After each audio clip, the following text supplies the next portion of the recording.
for a God, because science can account for everything. On the other side of the argument is the reasons why people do believe in God. One can understand why people believe in God. It's a sense of being alone. It's a sense of bewilderment. It's a sense of wishing for power over other people. It's the worst of the reasons. It's simply a sense of bewilderment. It's a sense of being alone. And you would know these feelings far better than I, because you obviously believe in them. But there's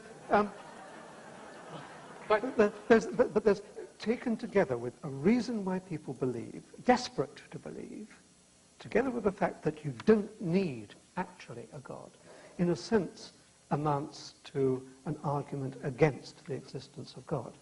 Well, I guess I don't see that. I mean, why doesn't that commit the genetic fallacy of trying to say that by explaining how a belief originates, you thereby show the belief to be false?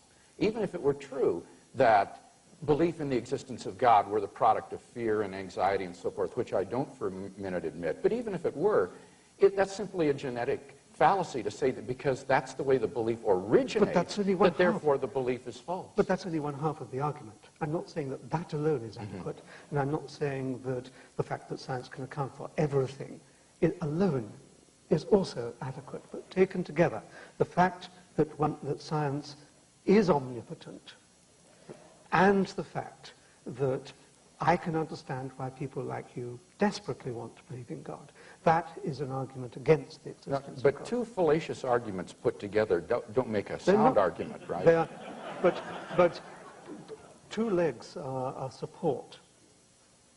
Yes, but the legs have to be sound. I mean, but these are sound.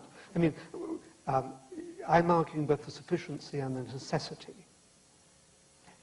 The first argument only, if granted, which I don't grant the premises, but the first argument would only prove that it's not necessary to believe in God in order to explain certain things. That doesn't prove God doesn't exist. The second argument commits a genetic fallacy of saying that because you can explain how people come to believe in God, that therefore God doesn't exist. Neither of those warrant the conclusion, therefore God doesn't exist. No, I did not say that it was going to be a mathematical proof. No, but it is valid in the sense that there is no need for a God. I mean, everything in the world can be understood without needing to invoke a God. You have to accept that that is one possible view to take about the world. Sure, that's possible. Okay. But do you deny that science cannot account for everything? Yes, I do deny that science So what can't it account for? Well, had you brought that up in the debate, I had a number of examples that I was going to give.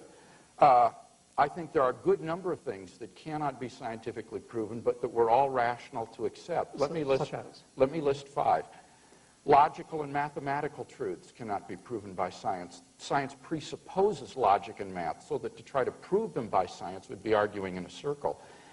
Metaphysical truths, like there are other minds other than my own, or that the external world is real, or that the past was not created 5 minutes ago with an appearance of age, are rational beliefs that cannot be scientifically proven.